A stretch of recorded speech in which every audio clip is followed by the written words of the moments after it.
You're listening to an archived Cabral Concept podcast. After listening to this show, check out the most up-to-date podcasts available at stephencabral.com/podcasts or search directly on iTunes. And now, welcome to the Cabral Concept, where board-certified naturopath and integrative health practitioner Dr. Stephen Cabral shares how he was diagnosed at the age of 17 with a life-altering illness and given no hope for recovery. It was only after studying and traveling all over the world did he discover how to combine ancient Ayurvedic healing practices with state-of-the-art naturopathic and functional medicine to fully rebalance the body and re-energize it with life. It's time to discover how to get well, lose weight, and finally feel alive again. And now, here's your host, Dr. Stephen Cabral. And today, we are back with our second house call of the weekend. If you did not tune in yesterday, you have to check out all of those answers. It was a great show. I mean, everything from smoothies to keto diets to water filter updates and even estrogen dominance and either a supplement I recommend or a lab test to even get deeper into why you're actually suffering from bloating or acne or irritability or any of the issues, even cancer, surrounding high estrogen. This goes for men as well. It goes for prostate-based issues too. So, all right, I'm looking forward to these questions today. Really fantastic. We are starting off today with a question from Anonymous. So, this first question is kind of like a touchy subject for some people, but remember, I said it yesterday, we are pretty much caught up with all the questions. We're only like one or two behind. So if you have your own question, feel free to write it in, and it can be about anything. As you'll see from today's first question, don't be embarrassed. You can put anonymous if you want. These are real questions. These are real health issues, and I'm here to really just give you the answers you've been looking for. Remember, if I don't have the answer, I'm going to seek it out for you, and I will give you a place to start. All right, so from Anonymous, hi, Dr. Cabral. 2 weeks ago, my anus started itching, especially at night. Please help! Exclamation point. Thank you. Okay, so I've actually mentioned this before on the Cabral Concept, but this is something that I actually see quite a bit in my practice. People do admit it when asked. And I tell people, you need to know about all these different things. Your body is always reacting for an issue. That's it. If you get itchy after eating a food, if you get a headache, if your heart starts to get faster, all of these things, tell us something. It's really, really important. Even joint pain. Joint pain doesn't come for no reason at all. There's always a reason why. And it's not an Advil deficiency. It's not a Tylenol deficiency. It's not an aspirin deficiency. And rheumatoid arthritis is not a biologicals deficiency, okay? There's always a reason why. So when this person asks me why their anus started itching, I say to them this. Again, we don't get to have this conversation. This is unfortunately something I can only do with private consultations. But I can always answer these questions for you. So, anal itching is very straightforward. I know it sounds confusing, but it's this. It's candida or fungal overgrowth. Number one reason. Number two reason, and this person put in a key factor at night, parasites. Parasites lead to anal itching, especially at night. Why? Parasites are more active at night. They're an anabolic thing. Believe it or not, they're more active at night. The worms, which are parasites are worms, I know it sounds kind of gross, actually can leave the anus or move right around the anus at night. They can leave literally your butt and come out and then come back in. It sounds kind of gross, but this is what happens with parasites. We certainly do not want them in there. All right, third reason why you could get anal itching as well, you started eating a different food, a new food, maybe nuts, maybe, I don't know, something new, and that is a food sensitivity causing some itchiness. So you're saying it's especially at night. I'm thinking that you're either doing something at dinner, which is because typically the itching would start pretty close to after that, meaning it's an IgE reaction typically, which means more immediate, within minutes to hours after eating something. Okay, candida overgrowth can be any time of the day. At night, people are less active, more sitting on the couch, then they realize it's there, or when they're lying down at bed. And the third one, the parasites. Well, the parasites, like I already gave you, I gave you that reason why at night. So, here's what you can do. You can do a stool test. We have the stool test right at stephencabral.com/store. You can actually get tested for parasites. You can do that. If the stool test is too expensive, you can simply do the parasite cleanse that we have right at the store. It works fantastic. You can actually do the cleanse, and I recommend after you do the parasite cleanse, to do the intestinal cleanse afterwards to kind of push everything out. Or you could do coffee enemas if you choose to. That will remove everything. And you can actually start to look at your stool and toilet. Do you see any long stringy things? Do you see anything that resembles a parasite? Do you see any eggs? So really important. I know it's gross, but important to look at it. You can also do an organic acid test to look for candida overgrowth. That test will let you know. That will show you. Hard to see, but your organic acid test is one of the best ways to check for it. Or you can do a candida-based protocol. Again, like the choice is yours. Either lab test or do something, but you can't do nothing. You have to get rid of this issue. All right, hopefully that answers your question. Really, those are the three things that I see over and over and over. So hopefully that helps. Okay. Haley wrote back in, previous question on wheatgrass. I do actually remember answering this. If I'm allergic to wheat, am I allergic to wheat seed and grass, or just the seed with gluten? Really great question. Let's answer that now. Okay, so the first thing I want to do is kind of clear the air between what is wheatgrass and what is kind of the wheat grain. So wheatgrass is the young grass. So basically it's before it actually sprouts the seeds, before it actually sprouts any grain-based product. So they do come from the same plant. My pronunciation of the plant is not actually great, but it's called Triticum aestivum. And what that is actually the same species of plant, but what we're talking about are two different things. Wheatgrass, the thing that we can juice, contains a lot of vitamins like vitamin A, vitamin C. It actually contains a fair amount of protein, amino acids.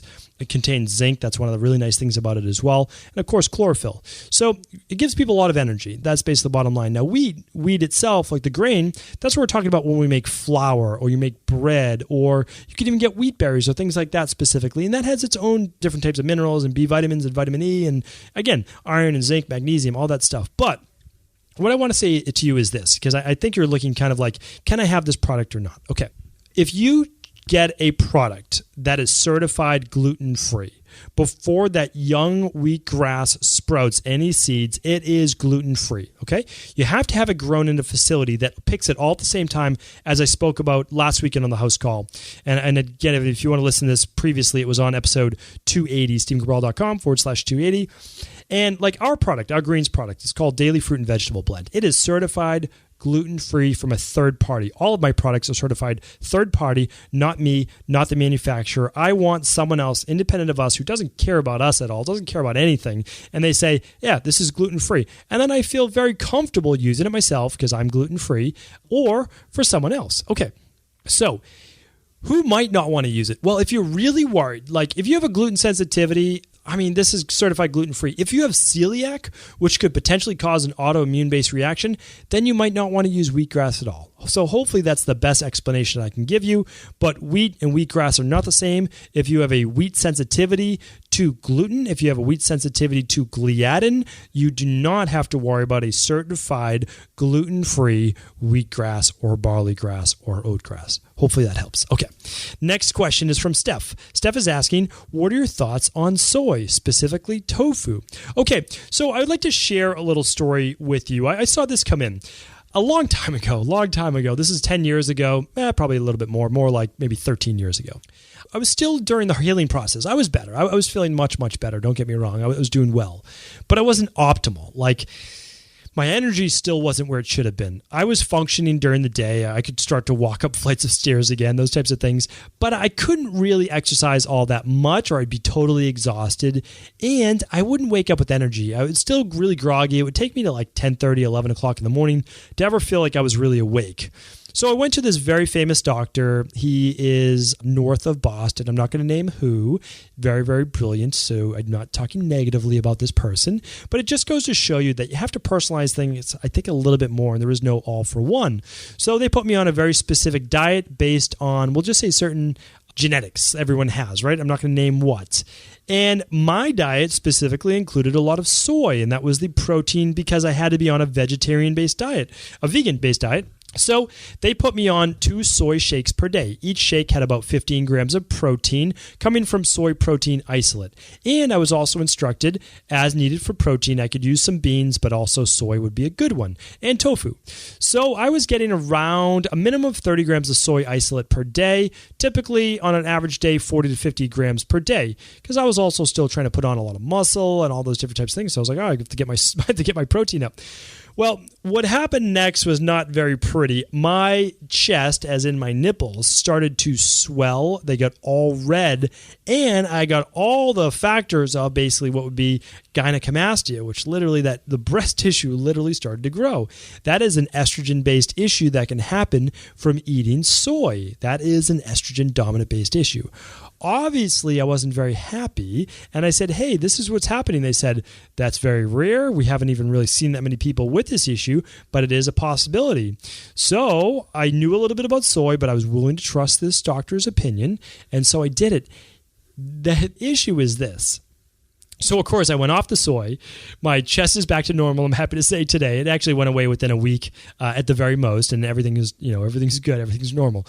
But that was a very big learning experience. That's why, I kind of use myself as always a guinea pig, right? So I learned these things. But I took it to the next level. I was taking in too much soy. And here's the thing. I was taking in soy isolate.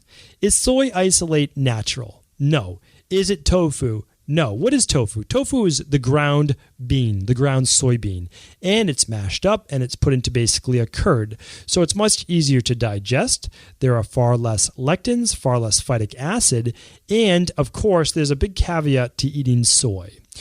The first one is it has to be non-GMO, so you have to get an organic-based product. The second is I prefer to say try to get sprouted, and when you get sprouted, then you're really doing yourself a huge service. So there are two camps. One, eat soy because there are so many benefits in the phytoestrogens that can help women, especially after menopause, and protective against some forms of cancer. Interesting. And then there's the other camp that says if you eat soy, you're going to get higher levels of estrogen, and you might even get cancer, or you might get the symptoms of high estrogen. So I say to you, Stef, are you someone who tends towards high estrogen-based symptoms? If not, could be totally fine. And how much should you eat? A small handful a couple times a week, like twice. Is that going to shift you into high estrogen dominance? Absolutely not. So let's talk about the person, and then let's talk about the dosage. A little bit of soy can be eaten. It's been eaten for thousands of years in Japanese cultures or a lot of Asian-based cultures. And when you look at their longevity, it's fantastic. Are they eating a lot? No, but they're also not eating a lot of protein in general. And that should sound little bells off because none of the longest lived cultures ever get more than 20% of their diet from protein. When you look at blue zones, when you look at all the cultures out there, really, they're either low calorie in general or they're low protein too. I'm not talking about no protein. I'm just talking about not 40% of your diet coming from protein. So hopefully that answers your question. I'm not trying to be ambiguous. I'm trying to say if you're already having estrogen-based issues, stay away from soy. If you have no issues, or you're just trying to get more of your protein from vegan-based sources, fantastic. Try some sprouted organic tofu, which you can just buy at Whole Foods or one of these specialty stores, and you can use that and a handful a couple times a week. You most likely have no issues but stay away from the soy protein powder, stay away from the soy isolates, stay away from any soy, like a processed soy like that, all right? Stay away from it. Okay. And last question. We're already at the last question. I think I moved through these pretty quick today. That's great. So Mark writes in, Doc, this question is a few of my friends that are trying or have been trying to have a baby. Some of them have had some difficulty, miscarriages, and are now dealing with the emotional stress of that loss. I also know that there are doctors are putting them on some heavy hormone therapy. So one question from one of these amazing women is, if you are about to start trying to have a baby, what's the top 5 things to do in order to increase your chances and increase the health for the child? And what's your protocol for helping women who are having difficulty getting pregnant? All right, this is a pretty deep question. I'm going to do my best to answer this right now. Every woman is an individual, and if she's having miscarriages or difficulty with pregnancy or has had in the past, I can't stress enough with the recommendations I'm going to give you right now, and if it's within your budget, to work with a true functional medicine doctor, ideally a naturopath who also practices functional medicine, that would be fantastic. So here's what you're going to look at. In ancient cultures, and this didn't stop too long ago, and it still is with real, true indigenous people who really are in touch with their bodies and in touch with the earth, is there used to be a true prenatal, meaning before pregnancy diet, that would start 6 months to 9 months out. Then there would be a perinatal diet, which happened while the woman was pregnant. And then there would be a postnatal diet after the woman had given birth.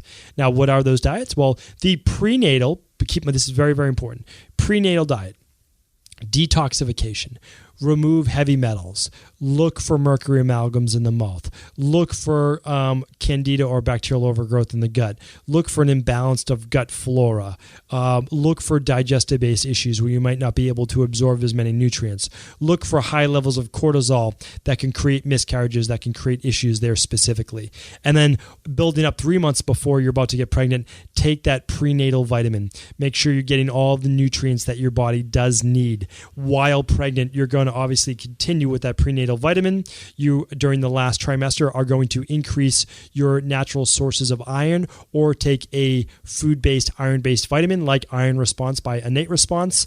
You are then going to, after that last also trimester 2, is start to increase your omega-3s, especially DHA.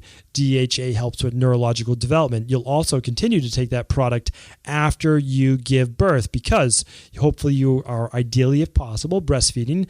Then those nutrients from continue taking your prenatal and the DHA is going to be passed on then to the child. Really, really important. So vitally important. Make sure ideally before pregnancy you're taking a good probiotic after you clean out the candida, after you clean out the bacterial overgrowth. If it's there, you do that first, then take your probiotic to replenish your gut flora, at least something with acidophilus in it to help balance out the flora, the vaginal flora as well, which is really, really important because if you have a vaginal-based birth, that good flora is then going to be passed on to the skin of the child, also swallowed by that baby, and that's what creates its good flora in its digestive tract. Again, these things aren't taught. I have no idea how. We are not teaching this. OB-GYNs are not teaching this to women. Like, this is fundamental importance. Our children are starting behind because we are not teaching nutrition. We are not teaching anything about flora. We are not teaching anything about vaginal births. We are not teaching anything about breastfeeding. Any of these things are so vitally important.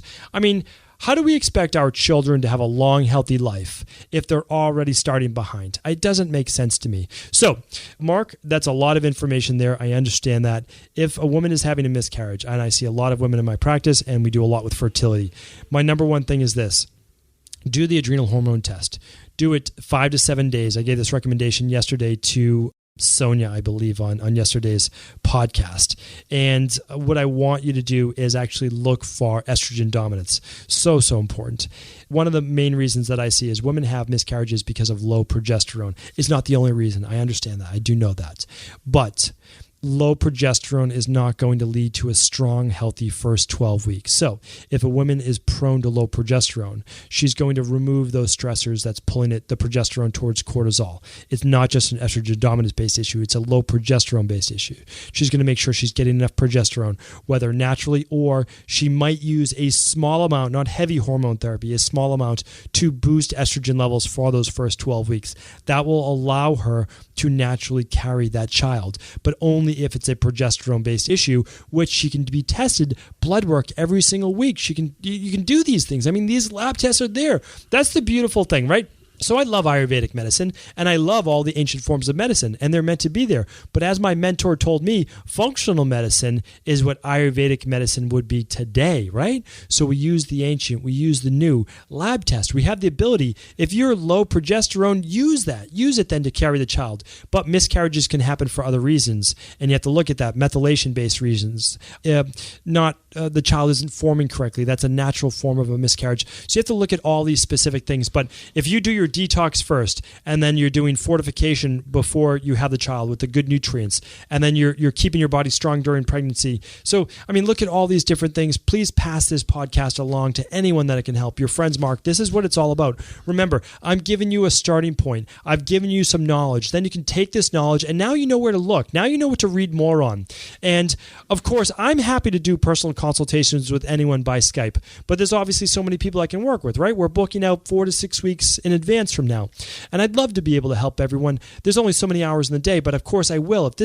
I want to be able to help everyone, right? That's why I do this podcast. And of course, I can't do that one-on-one with everyone, but I am happy to help. And I do Skype consultations all over the world. It is reserved for the people who are not just going to get the benefit from doing the Dr. Cabral detox, from doing the specific things. That's where I recommend to start first. But when it's a very specific thing, then of course, if you haven't found your answers, you can't work with a good functional medicine practitioner where you're at, then I'm here to help in any capacity that I can. So thank you everyone for tuning in to another Cabral House Call. Love the questions. They're always different every single week. And again, if you have a question of your own, love to answer that for you. Simply go to stevencabral.com/Ask Cabral. Have a great rest of the weekend, everyone. I want to sincerely thank you for your support of this podcast. I couldn't do it without you, and I mean that. I truly do. I also want to make sure you knew that we now have multiple ways for you to find your answers to the most difficult health, wellness, weight loss, and anti-aging questions. You can find podcast-specific topics like thyroid, adrenal, hormones, sleep, digestion, Ayurveda, and many more at stevencabral.com/podcasts that will then link you to your favorite Apple, Spotify, and other podcast players. Plus, all new podcasts and weekly exclusive video content is being added to our YouTube channel at youtube.com/Stephen Cabral. And that's Stephen with a PH. Head on over and subscribe so that you don't miss any of the exclusive content. Lastly, if you've ever found any of my podcasts or books to be helpful, I would really appreciate it if you could leave a review on iTunes or your favorite media player for the podcast. Rating and subscribing to the YouTube and podcast allow me to reach more and more people and help spread my mission of healing throughout the world. Thank you again for being a part of this movement.